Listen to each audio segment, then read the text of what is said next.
Hello, everybody. It's Friday. We've made it to the end of the week. Unless, of course, you work a Saturday or a Sunday, in which case, my apologies. But it's a Friday night. It's Rabble Extra.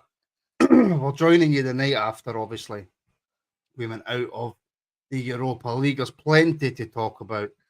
So please do get your thoughts and opinions in the comments. I am joined tonight by Will, Kerr, and Lewis. And we'll go through last night's game. We'll talk about everything and anything Rangers. And, of course, we'll look ahead to Sunday's trip to Dundee. Wolf, how are you? I'm okay, Martin. Thanks. A wee bit calmer and more relaxed than I potentially could have been after last night, but yeah, I'm okay. Yeah, I know. I'm going to come to Lewis last because I'm going to lead straight into the first question with Lewis. But Kerr, how are you? I'm fine, Martin. I'm happy as Larry, as you say. I'm finished from work. I'll not go back to Monday, so I'm totally buzzing. I'm the same. I am the same. Lewis, first of all, how are you? I am all right. I've calmed down. Certainly not as angry as I was in the chat last night, but I've calmed down definitely. Aye. So you were angry. It's fair to say you were angry. Why? I think I was angry because I feel last night was a bit of a missed opportunity. I know we'll dive into the specifics a wee bit more and listen. Benfica are a good side, but they're not a great side. You listen to any sort of Benfica media, they'll tell you this is probably the worst side they've had in about a decade.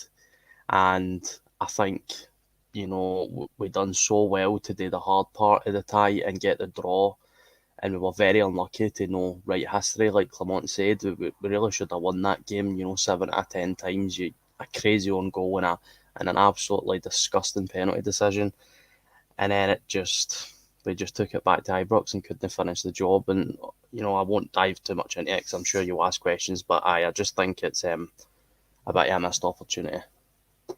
It's weird, Will, because I've seen quite a lot on social media today. There seems to be a kind of, all right, we're out of Europe. Now we can go and focus in the league for some fans. And then from other fans, they're not happy with the way we played last night. They feel as if, like Lewis said there, it's a missed opportunity. We could have went through into the next round. For what it's worth, where I sit, Wolf, is I don't feel that we were as good as what we could have been with the players that we had on the pitch. And the reason that I say with the players that we had in the pitch, because I'm 100% convinced that if we had 2 or 3 players that on the pitch last night who are out injured, I believe we go on and we win that game. But I don't think we played as well as what we could have last night with the players that we had in the pitch. No, we didn't. But I mean, the players we had on the pitch is really all we had. We had nothing else. I mean, it's as you say, if we 2 or 3 of the injured players back, then we probably would have won the tie. I mean, it didn't pass me by that Benfica rested 3 of their star players on Sunday because they could. The rested Di Maria and a couple of other their bigger hitters on Sunday for their game at Estoril because they knew they'd take care of them and the others coming up on Thursday. We couldn't do that because we don't have the personnel to do it. You know what I mean? I mean, that's 2 Thursdays in a row on very, very heavy pitches that the same guys have had to come out after playing it at the weekend as well because we just don't have the bodies not to. It's a squad depth thing. It's an injury thing. It's partly down to Scottish officials because they let people away with basically just kicking us off the park. That's how we pick up so many injuries because players know they can just kick us and they won't get sanctioned for it. I cite Ross McCausland's injury picked up against Motherwell as a prime example of that. So we don't have the personnel, whereas Benfica did have the personnel, could rest their top players. We looked very, very tired yesterday. When after Benfica scored, we were out in our arse. Benfica basically played rope-a-dope football yesterday. They just sat in and went, right, let's see what you can get. Because the one thing, and I turned to my daughter at half-time and said, the only thing I didn't expect was it to be 0-0 at half-time. I thought there'd be goals in the game. But Benfica just sat in and soaked up everything we could throw at them. And we're not clinical enough middle to front. So, yes, we could have played better. Yes, I'm really disappointed that we're out. I get the argument that 2008 and 2022 getting to European finals potentially cost us league titles, and the league's non-negotiable this year. I get all that. I'd still like to have gone through. I was well geared up for booking flights to wherever I would end up in the draw today, which would have been Marseille, which would have been very, very nice, but unfortunately it wasn't. Disappointed. We've got to move on. We've got to pick ourselves up and move on. Getting some of the injured players back would be a great boost towards the end of the season. But basically, we just have to beat Dundee on Sunday. We've then got a 2-week international break. I hate international breaks, but we really, really need this one just to get some more bodies, together. The players that have been playing all these minutes and all these games, basically in the next 2 weeks, we should be getting wrapped up in cotton wool, bubble wrapped, given a PlayStation controller and just told to sit there for a fortnight. Well, you can actually injure yourself playing FIFA, which I have done in the past through a controller and it hit me in the head. But it's a very, very dangerous game. Kev, but let me qualify what I was saying. I don't feel as if the players on the pitch last night played as well as they could have. Now, there can be many factors in this. The fact that we've had to pick basically the same players now for, 3 or 4 weeks because of the amount of injuries that we do have. It was a very heavy pitch. They must have been tired. But see, at the same time, Kerr, and I don't buy this, that's not a very good Benfica team. That's a Benfica team who spent over 100 million in the summer transfer window, right? So I'm not having anybody is going to put in the comments or write in social media and tell me, oh, here, by the way, that's not a very good Benfica team. There was at least 2 World Cup winners in that Benfica team, right? So spare me your pish, right? But I'm also extremely proud, Kerr, over 2 legs, the show that we put on and the fight that we gave against what I will say was a very decent, if not very good, Portuguese Benfica team. I was in with you, Mark. I don't buy that either. Yeah, I'm not setting the head on fire maybe in the homeland, but they've got a lot of players either going to go for a lot of money or players who have been bought for a lot of money in the past. They're ahead of a team in their league who took Arsenal to penalties. I mean, they're technically very good, and you can see yourself. And I was surprised last night at Benfica, but I thought both teams they were kind of scared to go forward. They were scared to make that to go too much because of the goals they conceded the previous week. I thought Rangers done it. I thought Benfica done it, but it suited them more sitting back because the pace they've got middle to front's frightening, and we've not got a lot of pace in that team. You know that yourself, and that's how they scored their goal. But listen, it was fine margins last night for the squad we've got, which looked totally exhausted. And I know I was crying about making changes sooner, but it just shows either some of the boys on the bench aren't fit enough, or he just thought he didn't want to ask him in case they caused more injuries to them. But it's fine margins. I think the goal gave him a bit up. It gave them more into the last 50 minutes of the game. Their tails went up, didn't they, after they scored? Our tails went down because even the subs come on after the goal, nothing really happened. The game was kind of dying away phase at that point. I think personally, Kerr, and I don't usually say this, but as soon as they scored, you kind of knew it was over, didn't you? You did. I said that as well. You did. Listen, I just think that the players we've got, what Clement's done. Listen, this is a season where PSV beat us 5-1, Limassol's beat us 2-1. So to get this far in the Europa League is a success for me.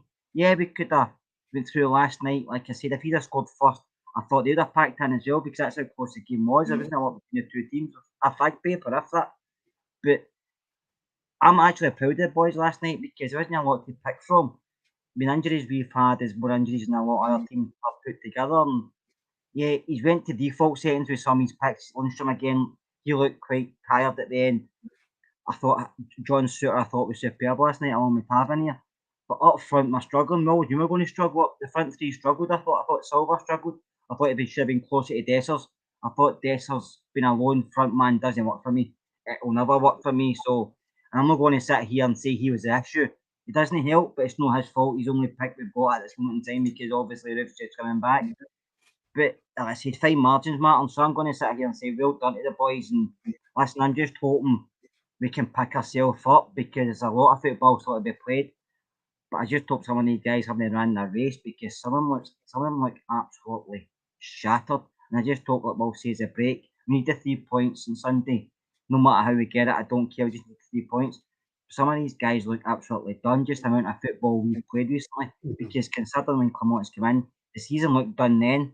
So to be where we are just now is phenomenal. Jim Sloan, with a super chat. Thank you very much, Jim. Martin, it's spare me your pish, please. What did I say? Did I say it wrong? I can't remember. But listen, the Rabble is famous for misquotes. As the man sitting, I mean, technically you're to my right, but technically my left. So the man sitting beside me is well known for a misquote, as is Kerr, as is Mark. So the Rabble is full of them.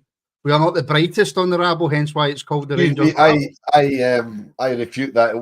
My biggest faux pas wasn't a misquote. It was a generational. No, it was a misquote. It was a generational change in definition. But we're not going to go there. We're not going to go there again. We're certainly not. There was no glory in it. That's all I'm going to say. There was absolutely no glory in your statement. I would tell you which hole to put that in, but I won't. No, you better not. So Jim, thank you so much for the super chat. You always help support the show. That's very kind of you. Thank you very much. Kerr mentioned Cyril Dessers. He did speak, excuse me, to Rangers TV after last night's game. Let's hear what he had to say. Cyril, a disappointing evening. Was that a game you felt you deserved more out of? Yeah, definitely. Yeah, it hurts more because you feel that maybe you were close and that you had it in your hands. But yeah, that's the other side of football. And in this stage in Europa League, yeah, you get teams with a lot of quality, and you give them one moment and they finish it. Yeah, is it even more frustrating considering obviously you did have lots of the ball? Did you feel you just lacked that cutting edge in the final third? Yeah, that was it. I think we had a lot of opportunities to create a big chance, and it was always just not there. With like a few centimeters. We had a few, or I had a good chance, but it got then deflected at the end, and with the effect, it went just next to the goal instead of into the goal. So these are the small things, and at this level, they make the difference. But I think we can be proud of what we did today, of what we showed for everybody in Europe to do this against a big team, a very good team like Benfica, has to give us confidence for the rest of the season. Yeah, and just a word on the fans. They were terrific throughout the 90 minutes, and you saw their appreciation for the players at the end, didn't you? No, I don't have a lot of words for it. Ibrox tonight was magical. Yeah, you hear a lot about it, and obviously 2 years ago everybody saw what this stadium, how it can be in a knockout game in Europa League. But tonight was absolutely fantastic. They did everything for us. They gave us the energy. They gave us the boost. Yeah, I'm really sad that we cannot give them the result back, but I think that they saw a good game from their own team, and like I say, hopefully this gives us confidence as a team, but also for the fans to just make this a beautiful end of the season. Yeah, there is still a lot to play for this season. There must be a lot of excitement in the dressing room. The excitement is not there tonight, but yeah, from tomorrow on, we have to take the positives from this game, from this level, and if we can show what we showed tonight on the highest level, if we can do this in the league and in the cup, then I'm sure there are beautiful things possible. You sure? That's actually quite a decent interview, Lewis. There's about 4 or 5 questions I could ask you with regards to Cyril Dessers. I'll come back to what does last night do for the team going forward in a wee second, but just on Cyril, he seemed to get a lot of the backlash last night for his performance. Is that fair? I think criticism is definitely fair, but maybe to the degree that it was being slated towards him was slightly unfair. You would think by now we would have realised what his strengths and weaknesses are, but some people still expect him to be a perfect combination of Čolak and Morelos, and unfortunately isn't. And he's 29 now, so he's never going to be. He is what he is. You can't develop a footballer that much at that age. And as big as he is, as physical as he can be, I don't think his game is holding up the ball. He tends to try and run in behind every single chance he gets. It's like he's scared to go towards the football unless he's going to strike it. right? He doesn't want to take any touches. He doesn't want to pop up and drop deep. He just wants to run in behind every single time. But then randomly he'll just drop back to left wing and play a cross-field pass. I don't understand. He's an enigma of a footballer. You know, sometimes you see him and he's a 10 out of 10. The next time you see him, he's a 1 out of 10. I don't think he's awful, like the comments are saying. I think he's certainly a decent enough backup option for Rangers, certainly domestically. His goal record speaks for that on its own, but he cannot be the number 9 going forward. And I think we were maybe falling into a wee bit of a trap when he started performing recently that he could have been. But I think we know now that at this level, and this is the level that Rangers should be aiming for, Cyril Dessers cannot be the main number 9, unfortunately. But listen, his interview was impressive. I think he's always spoke well. He seems like a good character, but it's only half of the battle as a footballer. You need the talent and ability to go along with it. So No, listen, and I get that, and we're going to hear from John Suter as well. I made that sound as if he spoke to the rabble. He didn't, but I'm just going to pretend that he did. So we're going to hear from John Suter shortly, as well. Well, one of the complaints I was hearing, which I don't like criticising Rangers players. I'm not a fan of it, especially while they're at the club. Once they leave the club, then it's fair game. You can say what you want. But some of the criticism coming his way is he gets over far too easy. And, you know, we're quick enough to point out when players at other clubs do it. I think it's only fair that we point it out when one of our own does it. And it's really frustrating because there is certain times in certain situations that Cyril's in, whereas if he just stays on his feet, he's got a chance. But every single time he feels the slightest bit of contact, he's on his arse. Yeah, it's not just the fact that he falls over very, very easy, which he does, as you say, every time he gets a bit of contact. He then looks up at the ref and starts complaining he hasn't got the free kick rather than getting on with the game. I mean, there's been occasions, not last night, granted, but there has been occasions where he's fallen over, the ball still more or less at his feet, and he's too busy remonstrating that he wanted the free kick to actually get on and chase the ball. It's something that, as Lewis says, he's 29 now. You're not going to knock that out of his game. That's just who he is, and we should know that. They should have known that before they signed him. And if he didn't know already, he should certainly be well aware of it now that Rangers don't get, little free kicks. They don't get cheap free kicks. He should know that. We're certainly not going to get them in Europe, but don't get them domestically either. So yeah, he does go over too easy. But I mean, the criticism, as Lewis said, the criticism of him last night, I think, was about OTT. I mean, the one that the keeper saved that ultimately was offside, he should have been burying that. And okay, the offside flag would have rolled it off. But I don't think he should be getting that ball in the first place because the pass to him the pass should have gone the other way. I don't think they should have played him through. I think it was Lawrence. Was it Lawrence that played the pass to him? I think he should have played it to the right to Silva, who wasn't offside and was in a better position. But that's not getting away from the fact that Cyril should have buried that chance that he had and then just let the linesman rule it off. Yeah, I mean, Kerry Thompson saying exactly about his remonstrations are a smokescreen for his lack of ability. I don't know whether I agree with that completely, Kerr, but it is something that he does a lot. But also to pick up on Will's point, he gets so much stick for being offside a lot. And I'm not saying that, look, every time he's offside is not his fault. But has there been quite a few situations, especially from what I've seen, and I'm trying to back him as much as I can until one of you say otherwise, but where the pass should be made quicker, whereas what Wolf says there, sometimes the pass shouldn't be made to him, it should be made to somebody else, but it always seems to be him. To be honest with you, Martin, I don't think that really matters. The thing with Dessers is, basically, he's not good enough. Honestly, he's not good enough for this level, and you can see that, but that's not his fault. Yeah, he tries hard, he doesn't give up, but he just isn't good enough. And I know Clermont's getting a bit of why did they play him, but he's the only option he's got at the moment. And like Lewis said, he doesn't even fit into a Clermont way of playing either. He can't hold the ball up. He can't hold the ball up to take pressure off the midfielders to let others come into play. He struggles with that side of the game, and he struggles with his link-up play. And I said last night I thought he was hiding at times behind defenders, but somebody would say he's not getting intelligence for that either. I just think he isn't good enough. Listen, he will score goals, and he'll probably get 21 goals this season. And I know he scored an important goal against Betis, but to me, will he get enough important goals between now and the end of the season? I don't think so. I think it's always been in the back of my mind.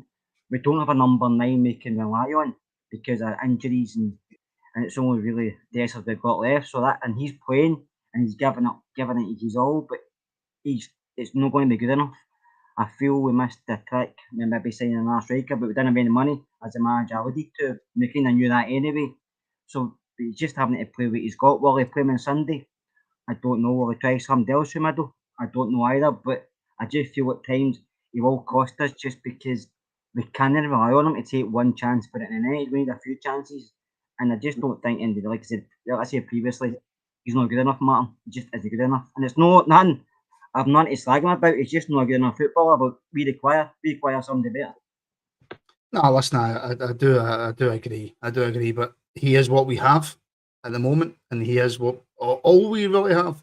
And we will discuss Fabio Silva in a wee second. Can I just say, everybody watching, thank you for tuning in on a Friday night. I'm sure there's loads of other things you could be doing, but loads of you tuning in and watching. It's greatly appreciated. If you want to help support the podcast, of course, just watch. Give the show a like. Make sure you're subscribed.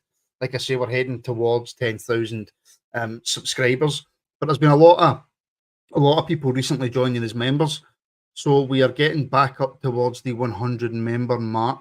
Once we get a wee bit above that, once we get to 150 members, we will bring back the member shows here on YouTube. So if that's something that you would like, and you haven't already, then consider joining as a member. The button is below if you're on a computer, just below the screen, and if you're on a mobile phone, then the link for which is in the description. Care, straight back to you. Another thing that Dessers mentioned there was obviously there was no excitement about what going forward in the dressing room last night. Obviously, you've just lost a European game. A lot of the chat has been about, we've lost in Europe. We lost against Motherwell. Hopefully, this doesn't mean a downturn in results and performances. Hopefully, it doesn't affect us going forward. Cyril saying there, no, it won't. We'll pick ourselves up, carry on. Any worries there for you at all? There's always worries, Martin. I think. I don't know why I went to you, actually, because you're the most pessimistic man I know. No, but even against Hibs, you look tired. I think we need the break. I do think we need the break because he's been picking bare bones. He's not had a lot to pick from, especially middle to front. I think you can see Lundstrom's been his main man in the middle, but John looks tired. And we played that much football with not a lot to pick from, and that's not the manager's fault. He can only choose with what he's got, and I think we need to get Sunday out the way, and hopefully after Sunday in the wee break, we can have maybe 2 or 3 back. Campbell's back, which will help. Hopefully Ruth can stay injury free, but we just don't know that. I seen some in the comments put Lovelace, but Lovelace is injured as well. We can't really not rely on him. So Dessers is the main option. Our problem isn't being defence or goalkeeper. If in middle to front, we've not got a lot going forward, and we're having to rely on other people to score goals. I thought Diamonde don't know how he lasted 85 minutes, because I thought after that 60 he was done. I thought he was trading water at times. I thought he was towing caravans, as the other manager used to have, we say, but I just thought it was. But that's the manager looking at his bench saying, I don't want to risk him, maybe I don't want to risk him. Raskin would have been a shout for me, but I don't know why he's getting not a lot of minutes at the moment. I know people probably put in a minute in the comments, he's not been good enough, but he was willing to go. I'd have shoved him on earlier. Like I said, he's got bare bones of a squad, and we've done phenomenal since he's come in with this squad of players. So hopefully 1 or 2 back. Hope Sterling's back. Like Campbell's get more rest under his belt, and a couple of others come back, because we're missing, especially in the wide areas. We're missing. Yeah, and Jim's on again in the super chat. Thank you very much, Jim. I'm loving this title race. We are giving that shiver of shit the fear. We're going to come back to that, Jim, in a wee bit, and we're going to come back to the media attention that Rangers are getting. I know it's already been discussed, but I haven't discussed it yet, so I'm going to bring it up in a wee bit. And Lewis, I've got a feeling that I'm right to take this to you, right? Because I think you've maybe got a wee bit to say on this. Cliff, now, is it Cliff Renfrew or is it Cliff in Renfrew? What are we thinking? It's got to be Cliff in Renfrew, innit? Got to be in it? Well, Cliff, let us know. Clermont has Rangers punching well above their weight. If we win the league, that would be amazing, given the shambles he inherited. Agree with every single word, Lewis. What Clermont has done at our football club since he's come in has been fantastic. However, does Clermont take the blame for us losing that game last night? I think most definitely the majority of the blame for last night's defeat, unfortunately, has to go to the manager. And listen, I still stand by my statement that in my very short time watching Rangers, he is probably the most talented manager that I've seen. You know, we always said that the perfect manager would be somebody with the tactics and somebody with the mentality, and I think he's got both. I think the most part of what he's done has been a miracle, but he got a lot wrong last night. I think you look at the goal. So the goal comes from two things mistaken by Clement, in my opinion, as the two players that end up chasing Rafa Silva back is Tom Lawrence and Mohamed Diamande, who should not have survived past 50 minutes. And one of them ended up playing, I think, to the 67th minute. Another one ended up playing over 80 minutes. Now, you know, Stevie Wonder could have seen that they two were gone. They were absolutely gone. They were holes in our starting 11. Tom Lawrence was actually becoming a man down. You know, he was just causing fouls. Every pass he was trying to place was just gone 2 centimetres in front of his foot, and you take they two off, possibly that goal doesn't happen. And then even before that, what was the corner tactic? Like, that is just craziness. You're not leaving one player back in a team that, like Kerr said, we aren't really famed for our pace right now. And it's just to leave nobody back was crazy. And so that's why for me at the end of the day, the goal was caused by the two things, that Clement could have been proactive instead of being reactive.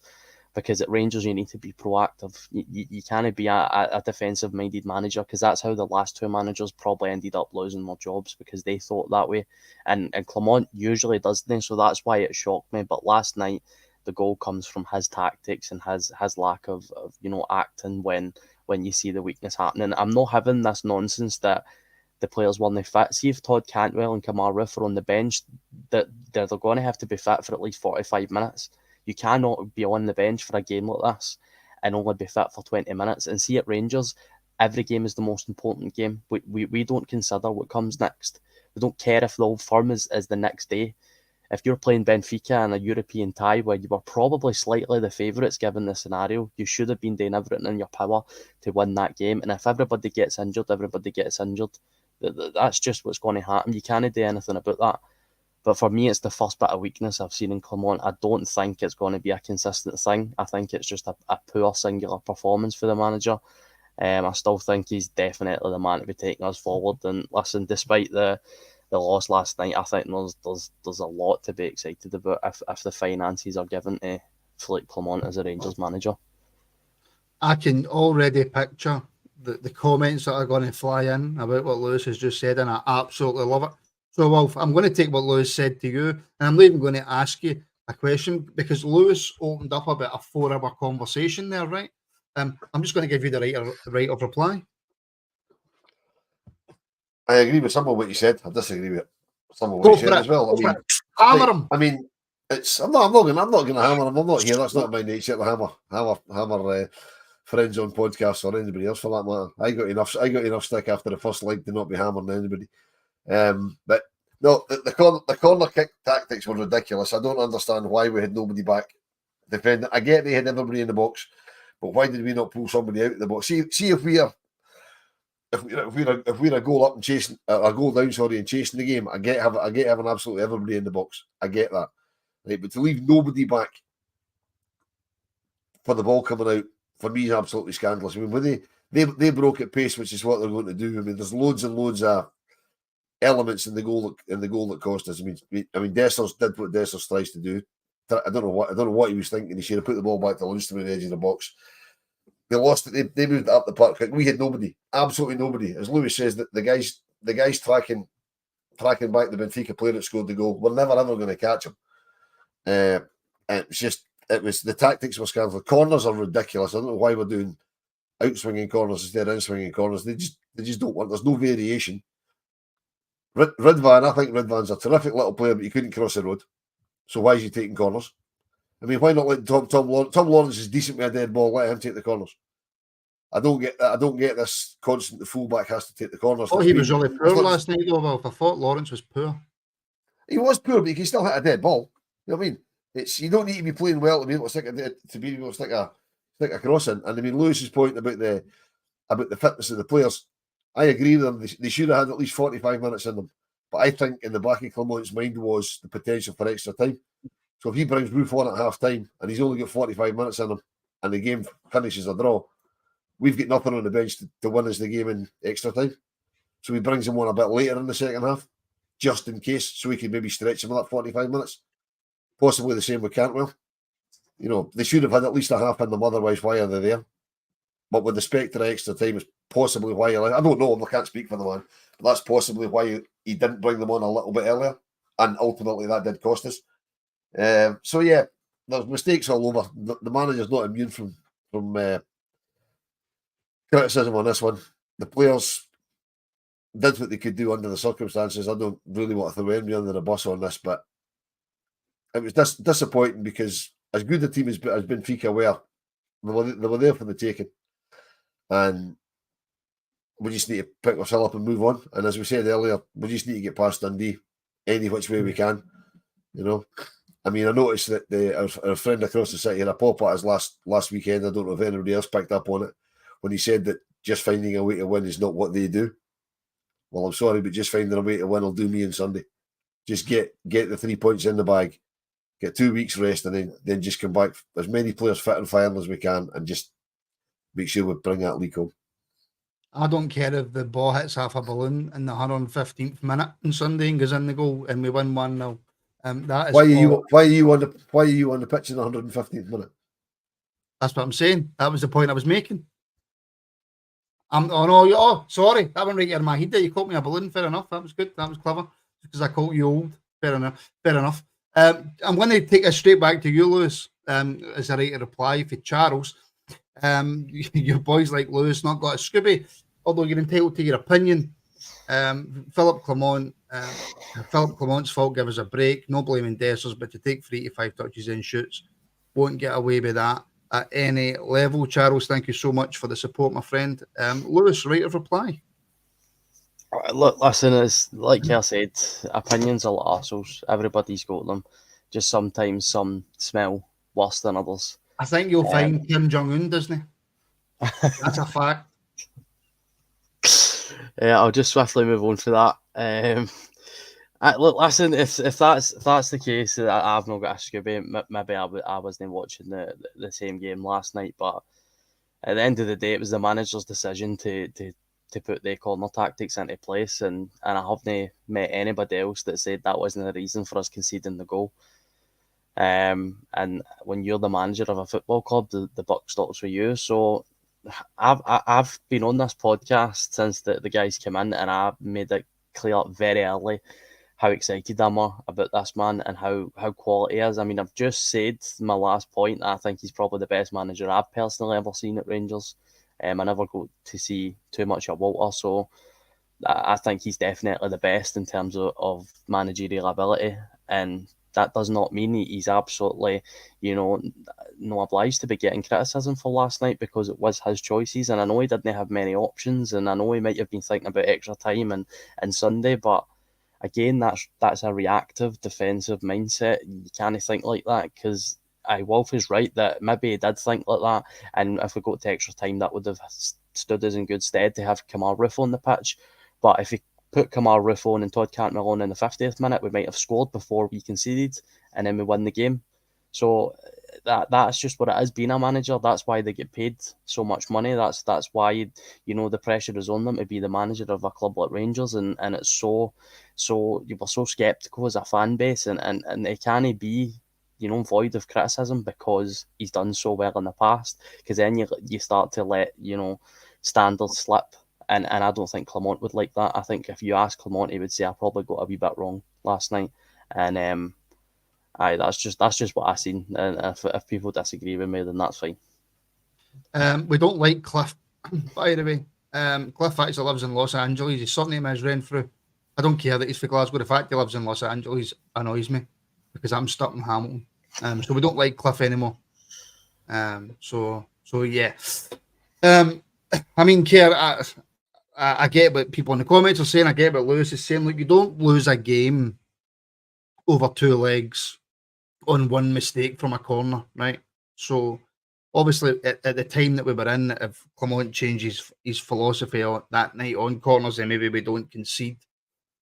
So I can see both parties' argument on who was to blame last night. Just like to say to Cliff and Renfrew, cheers for that. I can visit Los Angeles anytime. You can't go, Martin. And Mark G, I was in the Broomloan last night. Listen, last night was just, like I said earlier, Martin, it's fine margins. Dessers lays it back to Lundstrom. They might not break up the part and score. I can see where Lewis is coming from. I was shouting as well. It was the manager's fault. And I came back home and watched it, and I thought maybe it wasn't his fault. Listen, as soon as the players cross that right line, they take responsibility. In my opinion, the manager can only tell them so much, but they make the decisions on the part, and sometimes they make the wrong decisions. But like I said earlier, teams hit us in the break quite a lot for corners. Not quite a lot. They've done it in the past, but other teams get happened to them. It's just one of these things. Listen, if I was on another team, they might not have the ability. Benfica had, they might not have scored. But these things happen. But the corners, they weren't great. But I can see what they're trying to do. They're pushing up to put pressure on. But the problem is the deliveries. The deliveries were poor. Like, I agree with all. They were outswingers. They weren't the inswingers. They weren't on top of the keeper. They weren't getting somebody to go for like the centre backs from the challenge from looking out the way. And I thought Ridvan was taking decent free kicks, but obviously his corners have been poor over the last couple of games. But listen, his cross balls in before and they've been decent. It's just an off night. Maybe swap him. Let him put an in swing and let Tab go the other side put an in swinger. I don't really know. But listen, if Dessers does okay there, the ball goes back, they don't score. But it's all ifs and buts. Because we get beat, we kind of keep pointing the fingers and blaming folk. Sometimes just take the result on the chin. Like I said, it was fine margins. If he'd have scored first, the ball went through him when we never. It's time to move on. Stop looking for somebody to blame. It's just one of these things. There wasn't a lot between us and Benfica. And I was proud of the boys last night. They couldn't give any more if they tried. Sometimes you just have to admit just the lack of quality because of injuries and other stuff cost us. It was nothing else. Is your new grandchild in the house, Kev? She has down the stairs, Some set of lungs on her. Jim Sloan, Lewis, mate, young arseholes have a tendency to become old arseholes. That's very true. Thanks for the support as ever, Jim. But can we get away from the arsehole chat now? I mean, we're not even past the watershed yet on a Friday night. So let's get away from all that chat. Shall we? Shall we hear from John Suter? There's a reason I want to hear from John Suter because I want to discuss him after it.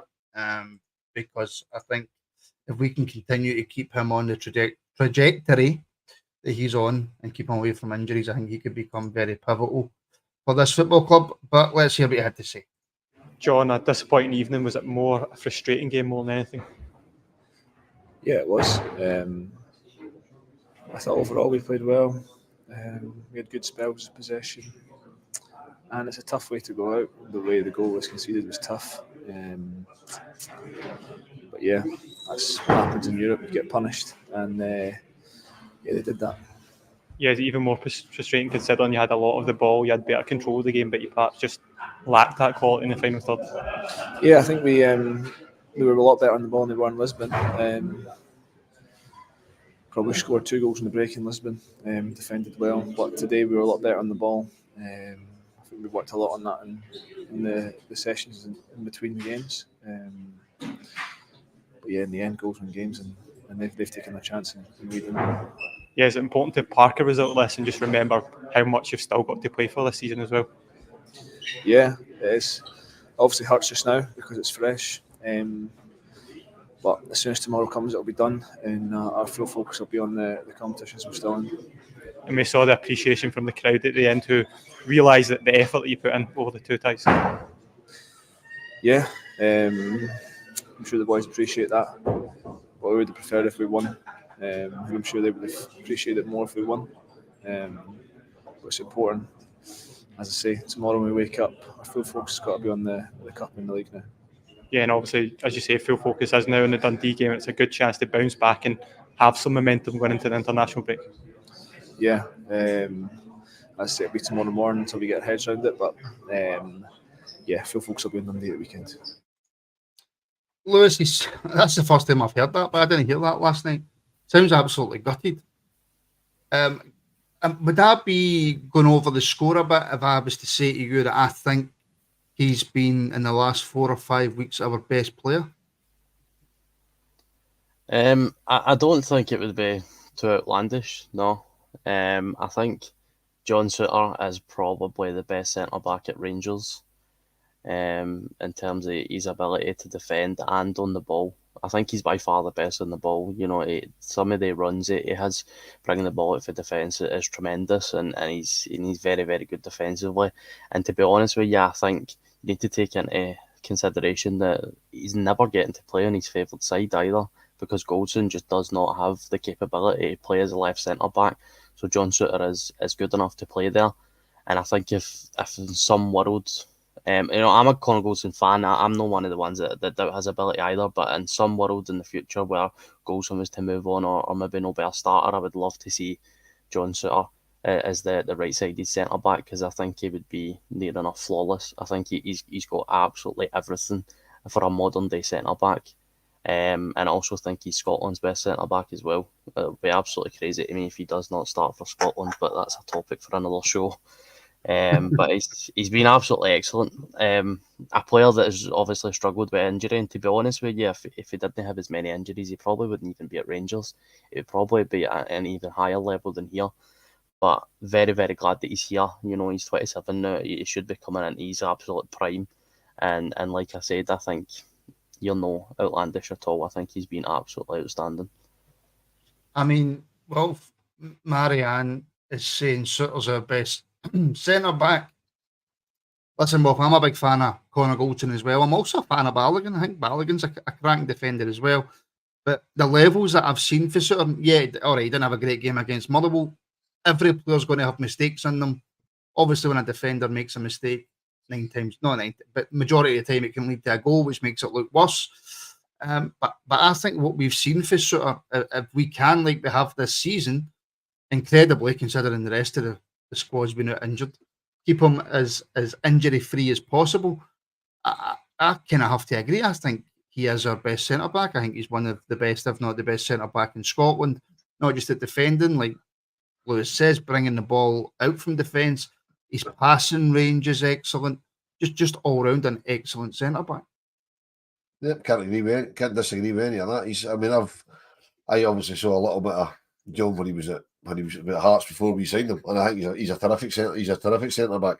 He's good defensively. He's good going forward. He's comfortable on the ball.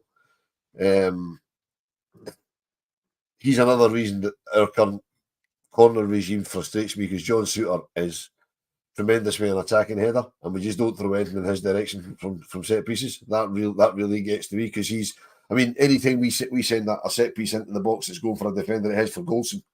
Other than the header last week in Lisbon, Goldson's headers have been absolutely ridiculous. Whereas Souttar, if you give him a header, I would say more than 80% of the time it's going to be on target. You know, quite often he'll score off it, because he's good with an attacking header. He's, say, defensively really solid. He's comfortable on the ball. His range of passing, as somebody mentioned in the comments, his range of passing last night, immense. He does that all the time. I just think he's a terrific. He's probably the best. I don't watch a lot of other teams, but you'd have to go something to find a better centre half in Scotland than him. I have to agree. I don't like to say it on here, but I think Cameron Carter-Vickers, when he's fit for Celtic's, right up there as well.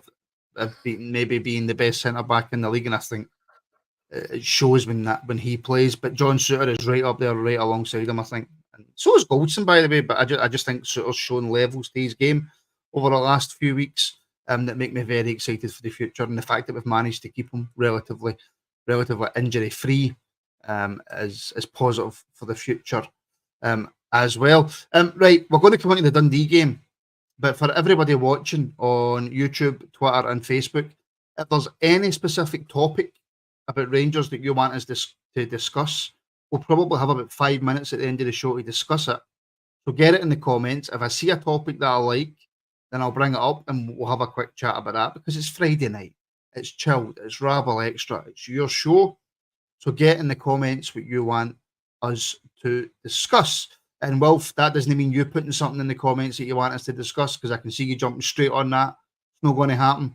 There's plenty of chat about Souttar as well, which I should probably do something like that more for the phone in, so folk actually phone in.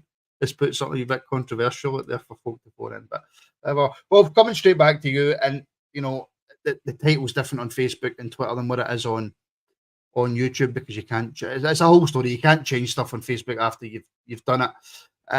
But I basically titled it on YouTube, Wolf, as Rangers must win on Sunday. Now, I know Rangers must win every game, Wolf, right? But in terms of the title race, in terms of momentum, in terms of confidence, the fact that we are getting close to the end of the season, Sunday is a must. Every single game from here on in is a must win. I mean, for me, last night was a must win because, like us all, don't like to see Rangers losing games of football. But I mean, okay, we're out of Europe. Anything after the group stages was a bonus in Europe, so we can park that till next season. But I mean, Sunday's a must win. We can't afford to slip up in the league. We have to keep the momentum going up, at least up until the split. I mean, as I said earlier, any way we can get past Dundee, whether it is a 115th minute deflection off the balloon on the edge of the box, as you said earlier, doesn't matter how it goes in. As long as we just have to beat Dundee, because we have to just keep the pressure on, stay top of the league. 2-week break, because you know what makes it even more important that we stay top is because of the international break. The noise, if we slip up, the noise in the media for 2 weeks, because there's no other domestic football to laugh at, will be ferocious. Because if we stay top, they'll hardly mention the league race. It'll all be Scotland this and Scotland that and Scotland the next thing. But if we slip up and let them overtake us, the media will be incessant, and that will just pile the pressure back onto us, which we could really do without. You know, but I mean, even aside from that, we have to just keep winning games of football to win this title. If we can win, if we can beat Dundee, go to the break, come back out the break, win the games ahead of taking Celtic to Ibrox, win that, where we'll be in a great position at the start of the split, and we have to be in that position if we're serious about winning this title. Yeah, I have to agree, and there's quite a good few comments came in about stuff to talk about after we discussed the Dundee game, by the way. So I've seen a good few already. If you can think of more, then please do get them. Please do get them in. Lewis Allen on Facebook. It feels like it's going to be a struggle on Sunday, just with how shattered our lads look. I'm not going to sit here and lie and say that I'm going into Sunday full of confidence and that we're going to scalp Dundee 4-5 now. I think Alan does actually have a point there that Sunday could, I mean, look, we could rock up on Sunday and put 4 past Dundee, 5 past Dundee. We have the capability to do that, of course we do. But Lewis, you do the Scottish Football Show. You've seen a lot of Dundee this season. They're not a bad team. No, they certainly aren't a bad team, especially going forward. But I think, strangely, that is actually the teams that Rangers have success against. You know, a team like Hearts are much better going forward than they are defensively. Because Rangers are the best defensively team in the league by quite some distance. I think we've conceded like 6 or 7 goals less than Celtic now at this point. So that doesn't really worry me. What worries me is how early we score a goal, because if it goes into the second half, I think the tiredness is going to really start to play a factor. But listen, we've got Matondo coming back, we've got Cantwell back, we've got Roof back, we've got Raskin, who really needs to stake a claim to stay at this football club. We should have enough to beat Dundee by 3 goals. It's just the worry comes from how you think the players might react for this. It goes one of 2 ways. Either they're going to let it absolutely derail their season because they were gutted about not beating Benfica, or they're going to use it as motivation and think, listen, one of the best teams in the Europa League, third favourites actually to win the competition, just came to Ibrox and played a low block because they were scared of us. So I think, given the manager that's in the dugout for us, it will be the latter. I think we will definitely be using it as motivation, and I think like a product of a Philip Clement squad this season, there'll be rotation, and I think there'll be enough to get past Dundee. Listen, there's no point in me asking Wolf that question because we know what Wolf's going to say. Wolf won't even predict us to lose a goal. We could go to Barcelona away and Wolf wouldn't predict us to lose a goal. But Wolf, interestingly, Lewis mentioned Raskin there, who, when he came on against Benfica, probably, and he's only had small cameos, right? Okay. But it was his best small cameo, if that makes sense, in my humble opinion. Is he somebody that you can see the manager bringing in for the beginning, for the start on Sunday? I think he's really going to have to. I mean, his performance in his small cameo last night should have been enough for him to get a start on Sunday, because we are running on empty in the middle of the park. So I would be very surprised if he doesn't start, because he's going to have to shake the team up, because they really were out on their pins by the end of the game last night. And yeah, I get it's the break coming up, and they can just they can leave it all out on the pitch and all the other cliches that you can use. But I'd be very, very surprised if Raskin doesn't start. Just to give somebody a rest. For example, put Raskin in, take Lawrence out, just to give him a rest. Just shake the midfield up a little bit. I'd be surprised if Campbell didn't start as well. And Raskin tends to play better with Campbell beside him. I don't know whether that's just a coincidence or just the way I perceive it. But I mean, I would definitely be starting the two of them, even if Campbell's only got 45 minutes and I'm starting him and then take him off. I'd rather he did that than he didn't start him and brought him on to get minutes later. Well, I was more thinking, Lewis, that Raskin would come in for either Lundstrom or Diamande. The reason being is that I think both of them are knackered. And I think, correct me if I'm wrong, but Diamande didn't play much before he came to us, did he? There wasn't much football played for him. He's come in and practically played every game since he's come in. He looked exhausted. And I think Ross Clark actually made a good point in the reaction where he's actually started to play as if when the ball's coming to him, it's right on the edge of his control. And I don't know if that's just because he is out on his feet. So that's why Raskin replace him rather than Lawrence, or do we have to be careful with Lawrence because of his injuries? I would be benching both of them, to be perfectly honest. I think what the manager will do is he'll give a 45 each to Lundstrom and Diamande, whether he starts Diamande or starts Lundstrom. I think that's what he'll do, and he'll give Raskin the full 90 minutes, because Raskin has started to slowly improve in the cameos that he's been making. And I think that the Rangers fan base love to do is just absolutely disregard what a player was, 3 or 4 months ago and say that they're not a good footballer. Nicholas Raskin and Todd Cantwell were absolutely sublime in their first 6 months at Rangers. And Nico Raskin was also no lucky enough to be there when the Clermont regime had started. People forget that I think it was a month and a half or something before he actually started to play. So he doesn't have the tactical familiarity with the system, and he doesn't understand fully the same way everybody else is how Clermont wants him to play. And I've been on here before. If Clermont can get the best out of Nico Raskin, our midfield in the next year or so should be Nico Raskin beside Mohamed Diamande, as good as John Lundstrom is. Because age-wise, you want to progress, you want to push the youth through, and there's been enough for Raskin to see that he's a quality footballer. And I think he really needs to step up, because it's looking slim pickings in there. You can never rely on Ryan Jack, unfortunately, anymore, as good as he is. And I don't see him maybe getting a start to like Cole McKinnon, or for example, at this stage of the season. So for me, it would need to be half and half of Diamande and Lunny, and then start Raskin, and I would take Tom Lawrence out, because he has looked like he's struggled the last 2 games. Almost made it, Martin. 53 minutes in and I was on mute. Unbelievable. If that's not worth a like and a subscribe, I don't know what is. Lewis, Wolf mentioned Todd Cantwell. I would be amazed, and it worries me slightly actually, just with the injury record that we have this season. I really didn't agree with Todd coming on the pitch, to be brutally honest with you, against Benfica. I thought there's absolutely no way this guy's just coming back from injury. He's had one training session. He's not ready to go, and it worried me that he might have just picked up an injury straight away. So I would be amazed, Lewis, if he starts.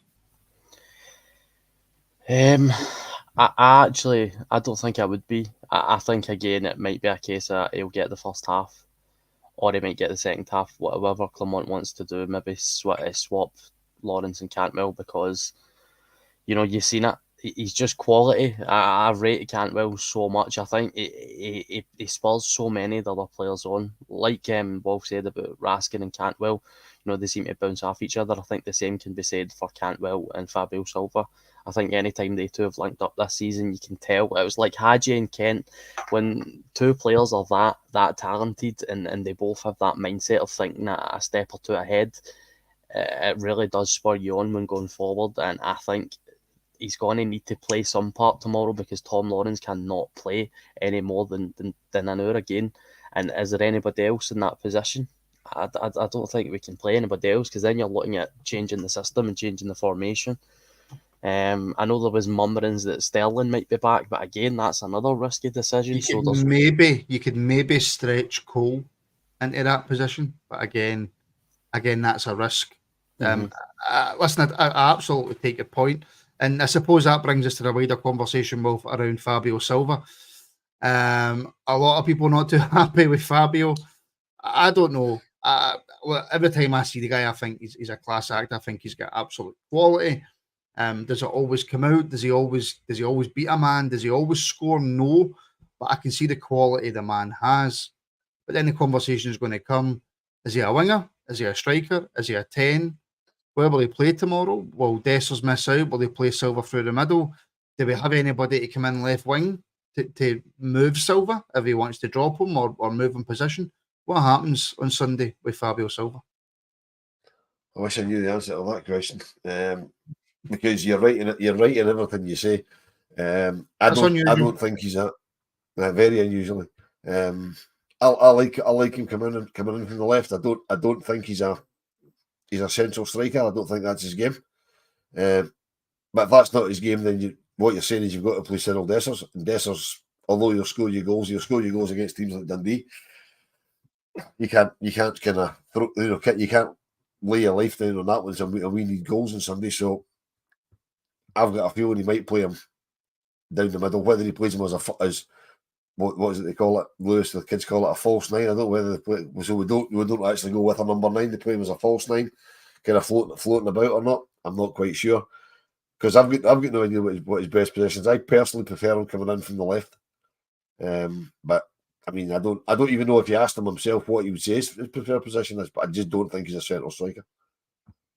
Just don't ask Dujon Sterling that question, because that's an even bigger worry. I don't know what his position is either. Lewis, just quickly then on Dundee themselves, who are their threats? Who should we be looking out for? Who can cause us problems? I think the main threats for Dundee is Lyle Cameron, a 20-year-old Scottish boy, midfielder. He's really, really good on the ball. He's very un-Dundee-like. He's quite technically gifted. He's got an eye for a pass. I think he's got a few goals this season. You've also got Owen Beck. That's Robert's love child, if you've ever watched the Scottish football show. Left back on loan from Liverpool. He's got fantastic numbers for a fullback, especially at Dundee. Scott Tiffany for Partick Thistle as well. There is somebody else that I'm trying to rack my brain. Not good enough, Lewis. Not good enough. No, it's poor for me. Scottish boy, blonde hair, scored that absolute screamer against Sander Clark. Can't remember. Anyway, that's that. They're a good side. Really good. Luke McCowan, that's it. He's probably the best player, and he's the one I forgot. So that's not great knowledge for me. But they're a good side, really good going forward. But again, it's that seems to suit us. Teams like Hearts, we all play well against teams like this. That's the low block that we struggle against. So I think we should be fine. Now, there's people saying that they beat Aberdeen the last game. It's Aberdeen. That's all I would say to that. Right, okay. Just very, very quickly in a sentence or two, I'll ask you both this question. Even with it being a Europa game that we failed to win, Wolf, with a quick turnaround, all the injuries that we have, all the kind of the momentum doesn't seem to be going our way. Are you confident Sunday we're going to win? We're going to win comfortably. Yes. I don't know if the game will be comfortable. I think the scoreline will ultimately be comfortable. As Lewis says, I think we should be winning 2 or 3, which is quite a comfortable scoreline. It might take a while to get there. The thing that concerns me, as it always concerns me, is the second goal that we score. Because when you're only 1-0 up, one little slip and it's back to 1-1, and you're back at it again. So if we can score a couple of quick, if we can get 2 ahead fairly quickly, then I think we'll be fairly comfortable after that, because Dundee will fancy it, because they're still battling for top 6, so they will fancy it. But I think, defensively we've been quite good. As long as we can take our chances, and we will make chances against that Dundee team. So I'm fairly confident we'll win by 2 or 3. And Lewis, just a yes or a no, do you agree with what Wolf just said? Yes. Right, cool. Right, okay. Final question of the night then. I asked you all for a question. I have picked out one of them, and I'll come to both of you, but Lewis, I'll start this time with you, and it's from Stuart. Is Danilo good enough to lead the line next season? That's a question, isn't it? That is a question. I don't know. I don't know, because I think Danilo misses maybe as much or even more chances than Dessers, but he does also get more chances than Dessers, and he is also a much better footballer than Dessers, and he offers a lot more than Dessers. So it just totally depends on what Clement wants in his striker. If he wants an Antonio Cholak that's just going to sit out and sniff chances, then no chance. Danilo is probably even a worse option than Cyril Dessers. But if he wants a more akin to an Alfredo Morelos, somebody who's going to get you close to 20 goals a season, but provides a lot more and maybe even hits double figures in assists, and is more technically capable and matches our forward line, then Danilo is certainly the answer. But he's only turning 25, Danilo. He's just had his first long-term injury. He's performed in a league that is debatably better than ours. He's performed in European competition before this. He seemed to be one of your better players this year in the Europa League whenever he got a game. But it'll just depend on the manager. I think he'll get a chance anyway. Wolf, is £5.5–6 million Danilo good enough to lead the line for us next season? It depends who he's playing beside. Depends who we bring in to play beside him, because as Lewis said, he's not going to do what Tony Cholak did and just sit up there on his own and stick a ball in the back of the net from what we've seen of him. So I think he could be, but he'd need somebody up beside him. That somebody isn't going to be Cyril Dessers, because he's not good enough to play up alongside him. However, Martin, my question for you would be: would you keep Dessers on the books? Because we're short of strikers as it is, and if we get rid of him, that's another striker we need to bring in. So would you keep him on the books next season if we've got somebody to play up alongside Danilo? Does Dessers stay as a kind of backup to them? Thank you, everybody, for tuning in tonight.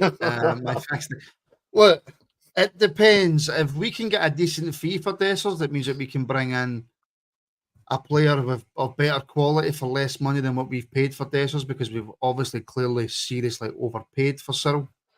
Then no, if we don't have that option and we need to use him for backup, then we have to keep him and we have to use him. It all depends on what the manager can find, to be brutally honest with you, Wolf. If it was up to me, no. Okay. Happy with that? I was going to ask you to get off that fence, but you jumped off the fence, so that's fine. Always jump off the fence. Always jump off the fence. Well, Lewis, thank you very much. And obviously Scott Kerr as well, who had to jump. Thank you very much to Kerr. Thank you to everybody watching for all the super chats as well. You keep this show going. It's greatly appreciated. We are back on Sunday at 11:15 for build up to obviously the Dundee game, and then we have reaction to that as well. I'm not sure if we've got a Scottish football show on Sunday night or not. I don't know yet. I'll find out and I'll post it in the community group. If you are subscribed on YouTube, then check out the community tab. And of course, you can help to support the podcast by joining as a member. As soon as we get to 150 members, then we will start our member shows back up. So, apart from that, folks, go and enjoy the rest of your Friday night, enjoy your weekend, and we'll see you back here on the Rangers Rabble Twitter, Facebook, and YouTube channel on Sunday, 11:15.